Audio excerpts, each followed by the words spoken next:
Ya, setelah kita akan lihat, tentang Kisah para Rasul ini, memang Kisah para Rasul ini menjadi kitab yang menarik ya, karena ini satu-satunya sejarah yang ada di dalam Perjanjian Baru. Jadi kisah, bagaimana para rasul itu melayani. Betul, jadi judulnya Kisah para Rasul, memang para rasul, cerita tentang para rasul. Walaupun tidak semua para rasul diceritakan, hanya berapa saja ya, bahkan ini sebenarnya orang mengatakan ini justru cerita tentang Paulus, walaupun Paulus sendiri tidak dipilih secara langsung oleh Tuhan Yesus pada waktu Tuhan Yesus hidup ya. Tapi justru Tuhan Yesus memilih pada waktu Tuhan Yesus sudah mati, bangkit, dan itu memang datang secara khusus kepada Paulus ya.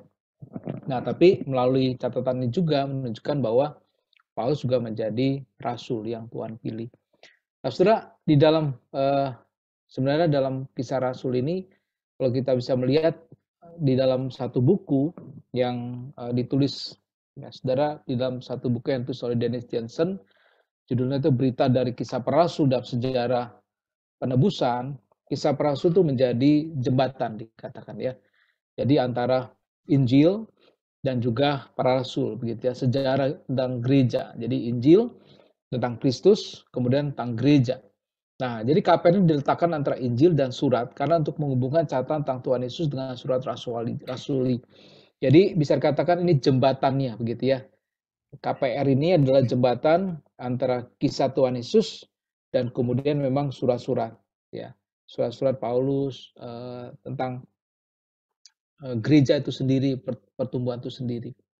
Nah, berbagai aspek surat Rasul tidak dapat sepenuhnya dipahami sampai kita membaca dengan kisah para rasul sebagai latar belakang. Jadi, kalau saudara membaca kisah para rasul, kisah yang ditulis, surat-surat yang ditulis oleh para rasul, begitu ya. Nah, itu bisa dipahami, kita bisa memahami kalau konteksnya, sejarahnya itu. Jadi, para rasul ini menjadi latar belakangnya. Nah, kalau saudara belajar sebenarnya perjanjian baru, maka saudara sebenarnya harus belajar tentang konteks zaman perjanjian baru, saudara. Seperti apa? Nah, sebenarnya zaman atau sejarah pada masa itu terlihat dari kisah para rasul. Tentu ini setelah kisah Tuhan Yesus. Tetapi konteks situasi latar belakang sosial atau budaya atau politik itu nyata di dalam kisah para rasul. Jadi latar belakang dari surat-surat yang tulis atau bahkan latar belakang dari apa yang dilakukan oleh para rasul.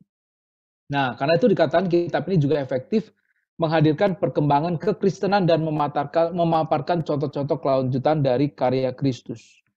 Ya, kalau kita lihat, jadi bukan hanya bicara tentang sejarah, tetapi juga sebenarnya bagaimana kekristenan itu, gereja itu berkembang luar biasa. Ya, kita tahu dari 12, ya kemudian kan memang 11, tapi kemudian dipilih satu lagi jadi 12, kemudian jadi 120, dan terus berkembang 3.000 lebih dan seterusnya seterusnya. Jadi gereja itu bertumbuh luar biasa, banyak orang-orang percaya sampai kemudian karena penganiayaan dahsyat mereka tersebar, mereka pergi kemana-mana, bahkan kisah 2 tentang Pentakosta itu juga menyatakan penyebaran kekristenan. Karena banyak orang pada waktu itu berkumpul, kalau kita membaca ya, di dalam bagian firman Tuhan itu kan berkumpullah orang percaya di satu tempat. Jadi orang-orang pada waktu itu yang diaspora, ya orang-orang Yahudi diaspora yang telah terpencar kemana-mana, maka kemudian berkumpul. Sehingga tidak heran dikatakan, orang itu bertanya, bagaimana mungkin kita masing-masing mendengar mereka berkata-kata dalam bahasa kita sendiri, yaitu bahasa yang kita pakai di negeri asal kita. Jadi mereka bukan dari Yerusalem, mereka bukan dari Israel sendiri, tapi mereka tuh diaspora, ya sudah menyebar. Sama seperti jamur ya, diaspora yang menyebar begitu. Nah, di situ katakan ada orang Parsia, Media, Elam, Mesopotamia, Yudea, Kapadokia, Pontus, Asia, Frigia, Pamfilia, Mesir, daerah Libya, kemudian dari Roma dikatakan juga di situ, ada juga dari Arab. Jadi orang tuh berkumpul di situ. Sehingga ketika mendengar Injil Tuhan yang dinyatakan kalau kita dalam bahasa-bahasa lain ini, mereka kemudian kembali, mereka memberitakan Injil Tuhan. Sehingga tidak heran jemaat Roma itu bukanlah dirintis oleh Paulus, tetapi hasil buah dari karya di pasal 2 ini, ya, turunnya Roh Kudus. Jadi betapa dahsyat karya Kristus itu di dalam perkembangan gereja, ya. Jadi Kristus yang mati, yang bangkit, kemudian naik ke surga, menurunkan perintah kepada murid-muridnya, kepada banyak orang untuk jadi saksi Kristus, memberitakan firman Tuhan. Dan ini bagaimana sejarah keselamatan terus berkembang. Nah, setelah penulisan surat ini jelas dikatakan menurut tradisi Lukas diakini sebagai penulis Injil Lukas, ya. Karena memang kalau kita membaca di dalam bagian firman Tuhan, di sini jelas sekali, ya. Jadi kalau kita hubungkan dengan kitab Lukas, itu judulnya tetap sama, ya. Artinya yang ditujukan adalah sama, yaitu Theophilus. Jadi kalau kita lihat di sini, maka orang mengatakan juga sama, ya. Kalau dalam Lukas pasal pertama, Theophilus yang mulia. Nah, di dalam Kisah Para Rasul dikatakan, "Hai Theophilus, dalam bukuku yang pertama aku menulis tentang segala sesuatu yang dikerjakan dan diajarkan Yesus." Nah, buku yang pertama itu mengacu kepada Lukas. Nah, Lukas adalah seorang tabib, yang tadi kata Rasul Matius, ya, dan penginjil paruh waktu, rekan Rasul Paulus, ya. Ini catatan-catatan bagaimana Paulus itu, ya, mengajak Lukas, dan Lukas itu menjadi orang yang mendampingi Paulus di dalam pelayanannya. Nah, karena itu tidak heran ada yang menduga Paulus itu tetap kuat, tetap luar biasa, walaupun didera, walaupun dianiaya, karena ada seorang tabib yang di sampingnya. Nah, karena dia seorang tabib, dia juga sangat-sangat memperhatikan, ya, situasi pada waktu itu, dan dia juga dikatakan ada seorang sejarawan karena dia mencatat sangat-sangat detail. Kalau kita membaca, ya, dari Lukas pasal pertama, demikian juga dari catatan di dalam pasal yang pertama dari Kisah Rasul ini. Nah, Saudara, kalau 4 ayat 10 sampai 14 menyiratkan bahwa Lukas adalah seorang non-Yahudi, ya, karena di sini dalam Lukas dalam Kolose 4 ayat 10 sampai 14 dikatakan bahwa yang Yahudi itu ada Aristarkus, Markus, dan Yesus atau Justus yang adalah orang Yahudi. Ketiga orang begitu, ya, kalau Saudara membaca. Nah, jadi jelas Lukas itu dokter, ya, juga sejarawan, pendamping Paulus, dan dia bukan orang Yahudi, ya, orang Yunani. Nah, penulisan ini diduga pada tahun sekitar 64 Masehi di Roma. Karena catatan kalau kita lihat di dalam penganiayaan juga yang besar memang tentang Nero, ya, tetapi di situ tidak tertuliskan tentang Nero. Jadi bagaimana sejarah itu dinyatakan kalau kita lihat dalam perjalanan dari Lukas itu sepanjang jalan menyertai daripada Paulus begitu, ya, sehingga diduga karena Paulus terakhir itu ada di Roma, Saudara, ya, terakhir di Roma, di penjara di situ. Kalau kita membaca akhir daripada Kisah Para Rasul kan, di situ bagaimana Paulus memberitakan kerajaan Allah di Roma, ya, dan Roma itu dianggap ujung bumi, ya, karena disitulah pusat bumi. Nah, di sini jelas dikatakan ketika Paulus tiba di Roma, maka itu sekitar tahun 60-an, ya, dan diduga Lukas juga ada bersama dengan Paulus. Nah, sehingga kita tidak heran surat-surat Paulus itu di sekitar ditulis tahun 60-an ke atas, ya, karena kebanyakan surat Paulus itu ada ditulis pada waktu Paulus di penjara di Roma. Nah, Saudara, bukti kepenulisan artinya betul enggak begitu, ya, Lukas yang menulis. Nah, eksternal ini ada termasuk tokoh-tokoh awal gereja, ya. Jadi setelah masa para rasul, kemudian ada orang-orang yang artinya tokoh-tokoh yang muncul di dalam sejarah gereja awal-awal, Irenaeus dan Clement, dan mengatakan bahwa Lukas penulis kitab KPR. Jadi ini jelas tokoh-tokoh gereja di awal, bukan dari kalangan rasul, tetapi dari kalangan gereja termasuk mula-mula, ya, sekitar abad kedua begitu. Nah, internal sendiri jelas, Saudara, ya, karena ada hubungan antara Lukas dan KPR, Kisah Para Rasul. Demikian juga ada kata-kata kami, ya, di sini bagaimana Lukas itu memang bersama dengan Paulus, dan itu menunjukkan bahwa memang benar Lukas yang menulis dari kitab Para Rasul ini. Nah, penerima surat siapa, Saudara? Yang pertama adalah jelas itu Theophilus, karena dalam ayat yang pertama, "Hai Theophilus, dalam bukuku yang pertama aku menulis tentang segala sesuatu kerjakan dan diajarkan Yesus." Ya, sehingga kemudian dia katakan di sini dia menceritakan secara garis besar lebih dulu, ya, kalau kita membaca di dalam ayat yang pertama. Nah, baru kemudian ada sambungannya, ya, ada sambungan dari Lukas kepada Kisah Para Rasul. Tapi jelas di sini dia tujukan juga pribadi kepada Theophilus. Nah, tapi juga bukan hanya pribadi, tapi secara komunal. kepada gereja begitu ya. Terutama kalau kita membaca di dalam Kisah Rasul ini cerita bagaimana ya orang-orang Yunani itu bergumul dengan identitasnya sebagai umat Allah yang sejati. Kalau sudah membaca Kisah Para Rasul ini kan kadang ada perdebatan.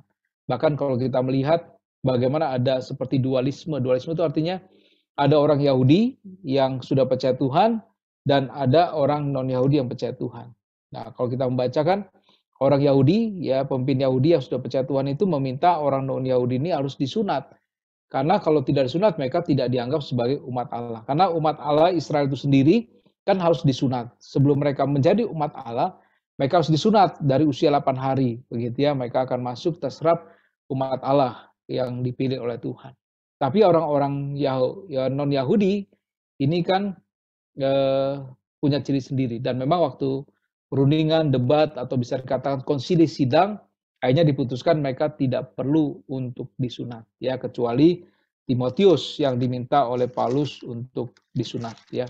Tapi di sini jelas bahwa identitas mereka itu bukan hanya bicara sunat itu sendiri, tetapi bagaimana mereka sebagai umat orang percaya yang sudah percaya Tuhan, mengenal Tuhan, dan mereka juga sudah termasuk umat Allah. Nah, tujuan penulis surat ini untuk apa, saudara? Yang pertama adalah memberikan catatan atau rekaman sejarah awal kekristenan, di mana Lukas sendiri mengalaminya. Betul ya, jadi kalau kita baca, inilah catatan rekaman sejarah. Jadi kita tahu sejarah itu dimulai seperti apa.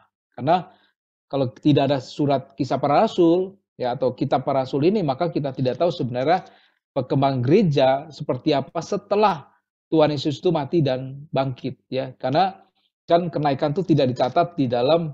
Memang kalau kita lihat tidak secara detail di dalam surat Injil ya bagaimana kenaikan Tuhan Yesus. Tetapi di sini dicatat oleh Paulus sendiri, oleh Lukas sendiri bagaimana kenaikan Tuhan itu sendiri ya meninggalkan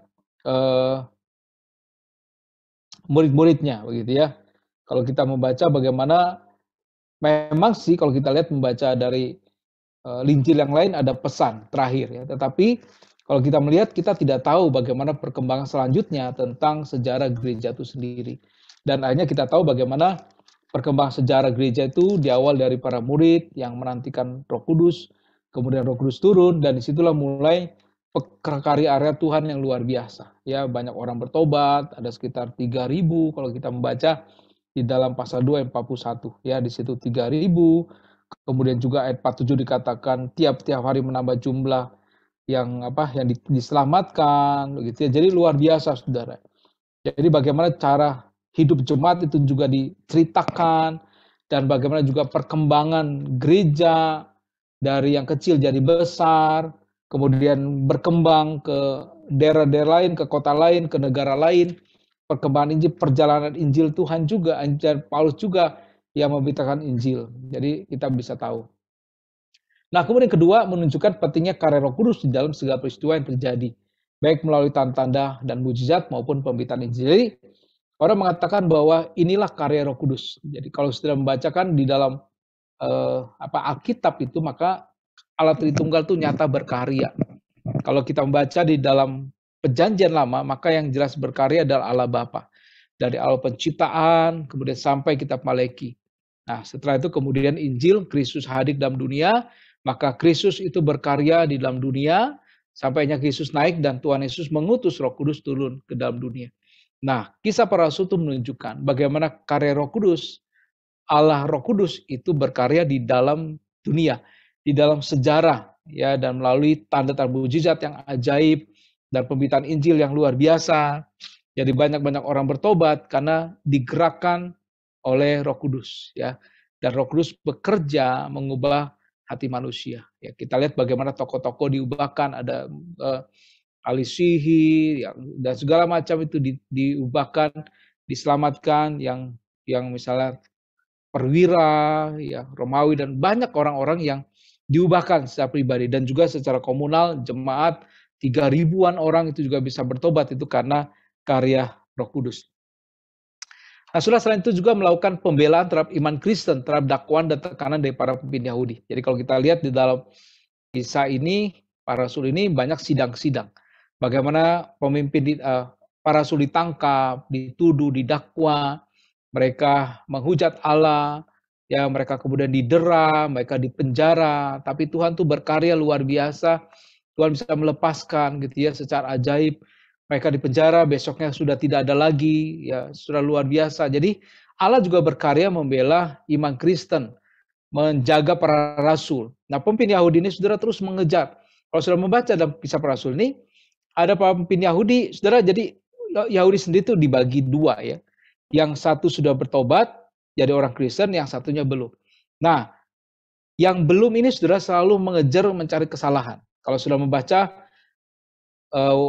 waktu perjalanan Paulus, maka Paulus selalu dikejar. Maka tidak heran selalu ada masalah. Ya, kita lihat misalnya pada waktu Paulus melayani di satu tempat, kemudian datang lagi begitu ya orang-orang yang ahli Taurat ini bikin ribut lagi, ya seperti misalnya keributan di Tesalonika di situ ya. Bagaimana dikatakan ada orang-orang Yahudi, pemimpin Yahudi yang datang begitu ya.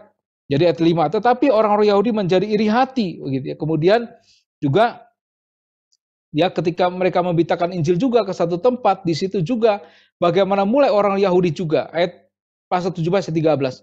Tetapi ketika orang-orang Yahudi di Tesalonika tahu juga diberitakan firman Tuhan, Allah oleh Paulus datang juga mereka menghasut dan menggisahkan hati orang. Jadi di situ bagaimana sebenarnya musuh, kalau sudah merhatikan musuh daripada kekristenan bukan orang Yunani atau orang Romawi, saudara.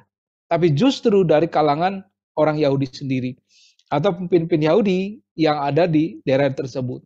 Kenapa? Karena mereka dianggap orang-orang Kristen dianggap sudah menghujat Allah.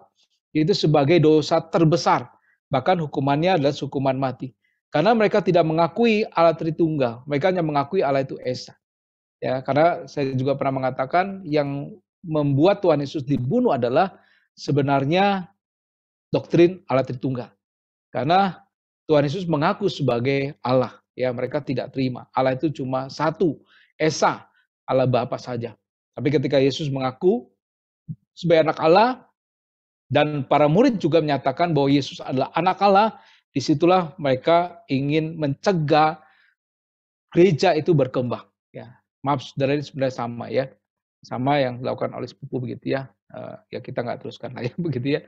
Nah, saudara, kemudian yang selanjutnya memberikan pembelaan terhadap kasus dari Rasul Paulus. Nah, saudara, ini menarik ya, di akhir ayat itu kalau sudah membaca tentang Paulus, ya, Paulus disidang, Paulus dipenjarakan, Paulus didera, dan terus kalau sudah membaca di dalam pasal misalnya 23 ya, 22 lah ya, bicarakan di situ ketika Paulus ditangkap pasal 21, terus Paulus juga kemudian bicara kepada orang Yahudi yang saya katakan ini musuh orang Kristen pada waktu itu yang membenci Paulus. Paulus sendiri mengatakan bahwa aku adalah sebenarnya orang Farisi gitu ya, yang dulu aku mengejar orang Kristen, aku susah payah, tapi karena Kristus menangkapku, aku berubah gitu ya. Aku sekarang membela Kristen, aku menyatakan Kristus adalah juru selamat. Ya justru di situ malah membuat orang-orang Yahudi itu tambah marah begitu ya. Dan akhirnya kemudian ditangkap, kemudian dipenjarakan, dan mulai Paulus itu disidang dari maka agama, ya kemudian mau dibunuh, kemudian dipindahkan ke Kaisarea, karena ternyata ada saudara dari para Paulus. Jadi saya baru ya membaca secara detail, ternyata yang melaporkan kalau Paulus akan dibunuh oleh orang Yahudi itu adalah saudara dari Paulus ya. Kalau sudah membaca nih ayat 16 ya, pasal 23 16.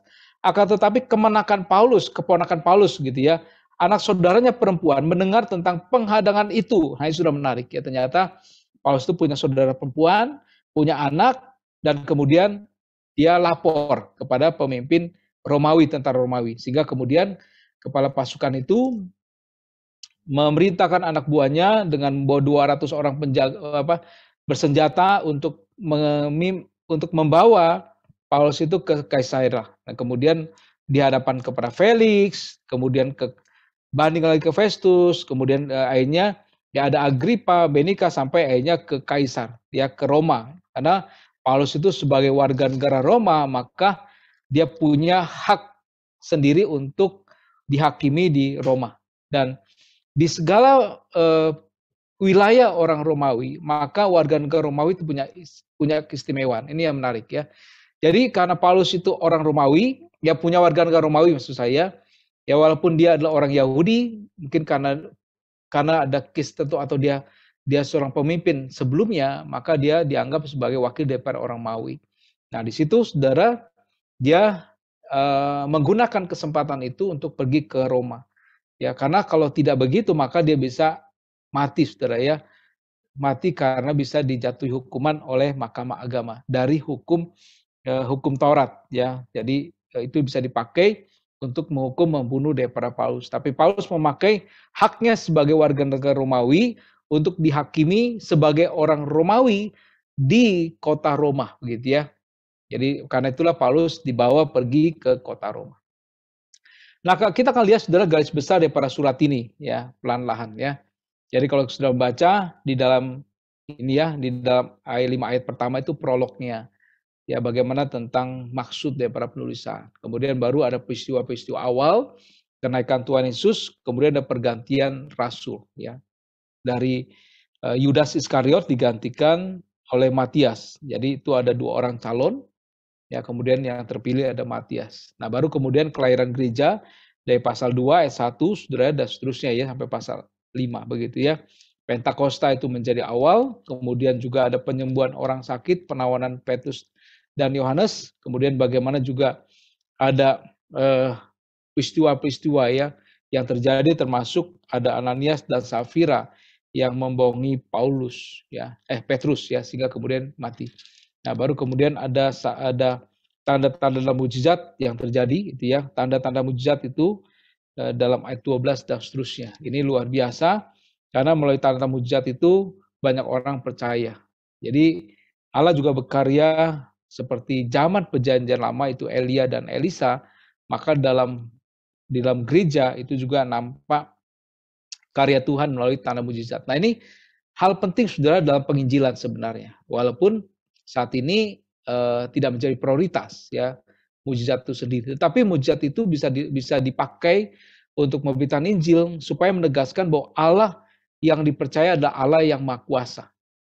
Dalam konteks-konteks tertentu saudara, terutama di Indonesia yang lebih banyak budaya, kuasa-kuasa kegelapan, maka di daerah-daerah pedalaman tanda-tanda mujizat ini kadang-kadang diperlukan ya supaya bisa mengalahkan kuasa gelap, supaya terlindung, bahkan melakukan yang ajaib sehingga banyak orang percaya kepada Tuhan. Ya, jadi diperlukan. Tapi dalam konteks yang modern lebih banyak orang lebih bicara tentang keyakinan iman melalui berita Kristusnya. Ya, walaupun ada mujizat, tetapi mujizat itu menjadi yang tidak utama sebenarnya. Walaupun juga mujizat bisa buat orang percaya. Nah, di dalam konteks gereja awal-awal ini tanda mujizat itu sangat penting. Artinya ditampilkan memang oleh Allah sendiri untuk membuat orang percaya begitu ya. Membuka mata. Kalau sudah membaca ada kota tertentu yang kemudian terjadi mujizat dan seluruh kota itu percaya begitu ya. Kalau sudah membaca ya seluruh kota itu percaya karena apa? Karena ada tanda mujizat yang dilakukan. Nah, di dalam Kisah pasal 6 mulai ada penganiayaan ya. Jadi mulai dari Stefanus ya, ini martir pertama ya, kemudian juga mulai ada dan sebenarnya yang membuat gereja bertumbuh itu penganiayaan Saudara ya. Kalau kita membaca kenapa gereja bertumbuh? Karena ada penganiayaan. Kalau tidak ada penganiayaan maka gereja itu tidak tersebar. Nah, kalau sudah membaca dalam pasal 8 ya di situ tentang Saulus baru dicatat nih ya, Saulus dicatat dalam pasal 8 ini ya, awal. Saulus juga setuju bahwa Stefanus mati dibunuh, menjadi munculan awal daripada Paulus. Nah, pada waktu itu mulailah penganiayaan yang hebat terhadap jemaat di Yerusalem. Ya, jadi mulai hebat ya, termasuk Paulus sendiri yang bertindak ya. Jadi kan Paulus sendiri mengatakan kalau sudah baca Paulus itu berusaha membinasakan. Nah, ayat 3 dikatakan tetapi Saulus berusaha membinasakan jemaat itu dan ia memasuki rumah demi rumah dan menyeret laki-laki dan perempuan keluar dan menyerahkan mereka untuk dimasukkan ke dalam penjara. Bayangkan saudara ya. Nah, karena itulah dikatakan mereka semua dalam ayat pertama, pasal 8 ayat pertama B, mereka semua kecuali rasul-rasul tersebar ke seluruh daerah Yudea dan Samaria. Jadi betul ya. Jadi kamu pergilah jadi saksiku di Yerusalem, ya Yudea dan Samaria sampai ke ujung bumi. Jadi itu betul yang terjadi.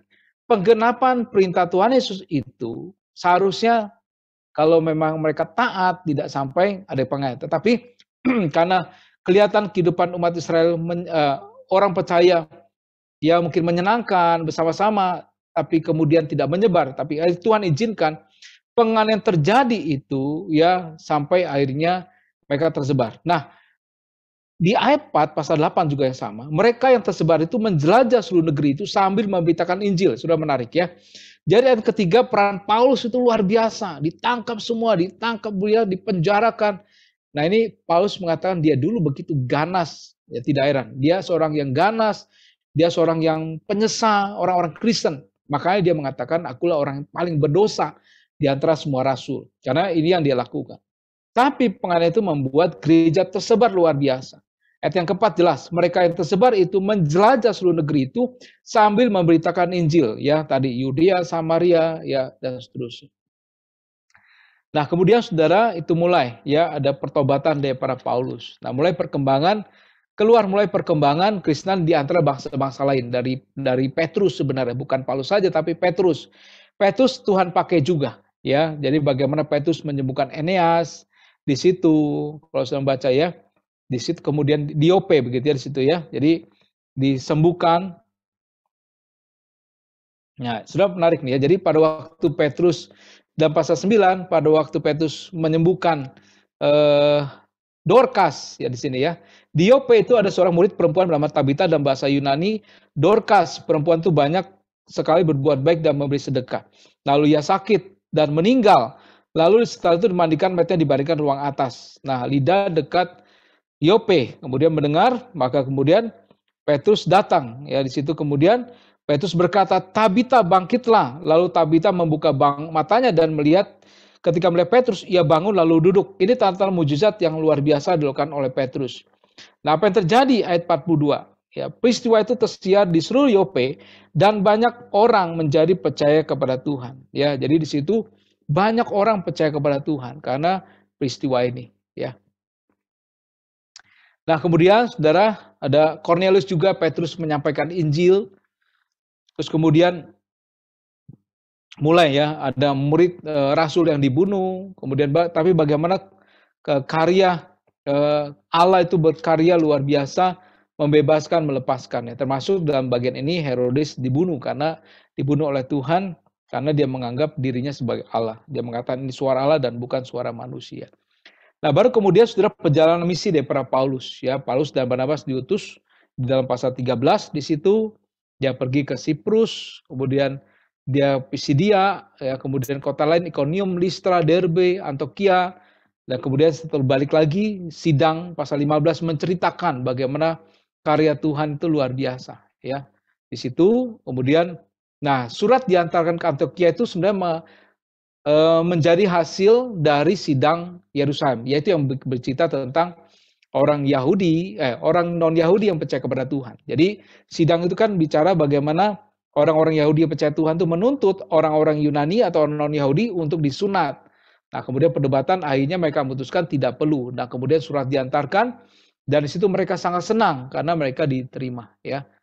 Nah, tapi saudara di dalam pasal 15 ini juga konflik besar terjadi antara Paulus dan Barnabas berkenaan dengan Yohanes Markus, keponakan dari Barnabas ya, karena ternyata Markus itu meninggalkan Paulus dan Barnabas di dalam pelayanannya ya, karena masih muda dianggap mungkin dia tidak kuat dia pulang. Nah, pada waktu Barnabas mau ngajak lagi, Paulus sangat keras tidak mau. Ya, ini perdebatan sangat besar, perselisihan yang tajam kalau sudah membaca di dalam bagian firman Tuhan ya.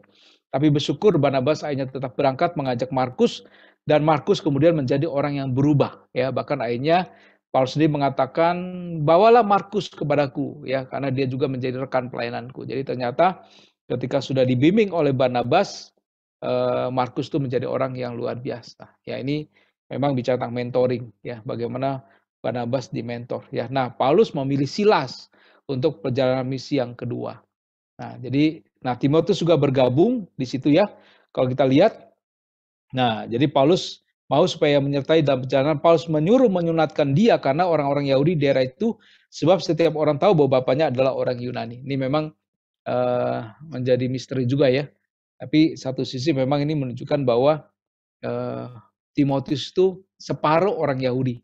Jadi untuk melengkapi, jadi beda dengan orang Yunani sendiri atau non Yahudi sendiri, karena mereka full ya, artinya bukan tidak ada unsur darah Yahudi, tapi Timotius itu separuh begitu ya, karena bapaknya itu orang Yunani begitu ya. Nah, baru kemudian mulai pekabaran Injil ke Makedonia ya, panggilan di situ Kemudian mulai ya ada di Filipi, kepala pertobatan kepala di penjara, Tesalonika, ada di Berea, kemudian tiba di Athena, ya di situ bagaimana ada ilah-ilah asing yang mereka sembah. Nah, kemudian penginjilan di Korintus, nah kunjungan di Palestina dan Antioquia. Dan nah, saudara ini perjalanan kemudian menciptakan jemaat-jemaat Tuhan. Ya. Kita kenal ada jemaat Filipi, ada jemaat Tesalonika, ada jemaat Korintus, itu karena hasil pekabaran Injil yang gelombang kedua ini. Ya. Nah, perjalanan misi yang ketiga, saudara, itu sebenarnya menjadi kerinduan mereka untuk melihat kembali, begitu ya. Biasanya kalau sudah belajar tentang perjalanan misi ini, saudara, maka biasanya itu waktu perjalanan pertama, kemudian Paulus mengatakan, yuk kita pergi lagi menengok jemaat yang mereka sudah rintis, ya. Jadi mereka bisa dibimbing lagi dan sambil juga membuka rintisan yang baru. Nah, demikian juga dikatakan bagaimana ketika Paulus juga kembali berjalan, ketika merintis atau mengulang lagi perjalanannya, biasanya dia juga akan mampir ke beberapa tempat. Nah, di sini dia sampai ke Efesus, ya makanya ada jemaat Efesus. Di sini juga ketemu namanya Priscilla dan Aquila, ya di Efesus, ya. Kalau sudah membaca di situ di Efesus juga ada seorang yang bernama Apolos. Jadi menarik ya waktu ketemu di Korintus, dia berjumpa dengan Aquila Priscilla, kemudian juga memang ada pelayanan ya di Efesus. Nah, Efesus juga menjadi tempat Timotius ya untuk melayani di situ.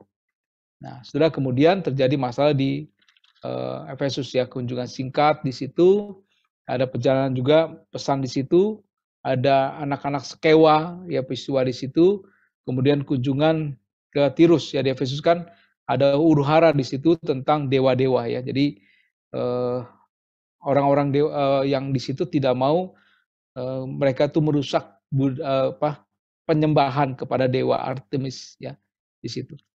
Kemudian ada Agabus ya tentang nubuat tentang Paulus ya, kemudian sampai di Yerusalem. Nah, saudara kemudian mulai ini perjalanan tentang sidang yang tadi. Sidang-sidang tentang penangkapan Paulus di mahkamah, dibawa ke Felix ya, kemudian terus Festus Agrippa diselidiki akhirnya sampai ke kota Roma. Jadi di Roma juga peristiwa tentang kapal karam. Nah, itu menarik ya. Jadi siapa yang pergi dari kapal itu justru tidak selamat. Kenapa? Karena Tuhan sendiri mengatakan bahwa engkau harus disidang di Roma. Karena itu pasti engkau akan selamat ya.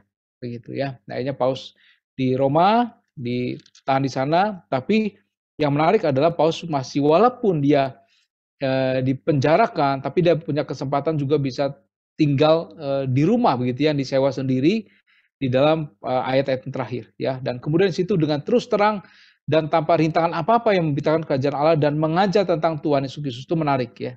Jadi ternyata di Roma justru terbuka sekali ya kesempatan memberitakan Injil, karena memang kota Roma itu terbuka untuk semua pengajar, karena kota Roma adalah kota yang besar sekali. Jadi terbuka untuk semua agama, budaya, ya, sehingga di sini dikatakan Paulus juga sangat terbuka untuk memberitakan Injil. Nah, saudara, tema utama apa, saudara? Yang pertama jelas Roh Kudus itu pengubah zaman, ya. Jadi tema utama dalam kitab ini ya tidak kita pungkiri, ini karya Roh Kudus, ya. Bagaimana Roh Kudus itu mengubah gereja, mengubah orang-orang menjadi murid Kristus. Nah, yang kedua, saudara, jelas tema adalah keselamatan bagi orang non-Yahudi. Jadi ini setelah di awal memang orang-orang percaya, orang-orang Yahudi begitu ya di Yerusalem ya diubahkan oleh Tuhan, karya Tuhan, tapi kemudian keluar begitu ya, Samaria, Yudea sampai ke kota-kota yang di luar daripada kawasan Israel. Nah, yang ketiga tidak heran juga campur tangan Allah. Jadi melalui tanda mujizat, karya Tuhan secara langsung, pembebasan, intervensi Tuhan di dalam karya gereja pada waktu itu. Jadi gereja bertumbuh itu juga karena campur tangan Tuhan. Allah sendiri berkarya, Allah sendiri menyatakan sebagaimana memelihara umatnya. Walaupun tidak mudah ada penganiayaan, tapi Tuhan justru berkarya. Nah, saudara, yang menarik adalah jemaat Tuhan, karakter daripada jemaat ini yang awal-awal adalah mereka tuh menjadi berkat dan penuh sukacita. Itu jelas dalam pasal 2 dan pasal 4 ya. Di sini kalau kita lihat mereka bertekun gitu ya. Mereka berkumpul, terus mereka ya ada mujizat dan tanda. Nah, sini menarik ya. Dan semua orang telah menjadi percaya dan segala kepunyaan mereka adalah kepunyaan bersama. Jadi ini kepunyaan bersama tuh dalam konteks pada waktu itu juga ada pergumulan, ada masalah, ada kelaparan, ada penganiayaan. Jadi yang kaya itu membagikan ya, hartanya bagi orang-orang yang miskin ya, sehingga tidak heran kan ada orang yang menjual gitu ya, dalam ayat yang 45 kan, dari sebagian mereka menjual harta miliknya lalu membagi-bagikan kepada semua orang sesuai dengan keperluan masing-masing. Jadi konteks kepunyaan bersama itu adalah mereka punya, mereka kasih kepada tidak punya ya, sehingga mereka bisa jadi berkat. Nah, di situ juga mereka ya bergembira kalau kita baca mereka berkumpul sehati, mereka memecahkan roti di rumah masing-masing, setelah bagi dan makan bersama-sama dengan gembira dan tulus hati. Jadi kesatian itu luar biasa. Sambil memuji Allah dan mereka disukai semua orang. Jadi mereka jadi berkat, bukan hanya bagi mereka berkat dan mereka saja, tapi bagaimana menjadi berkat bagi banyak orang. Dan di situ juga karena mereka disukai oleh banyak orang, jumlah mereka terus bertambah. Ya, jadi ini Tuhan luar biasa memakai mereka menjadi berkat. Ya,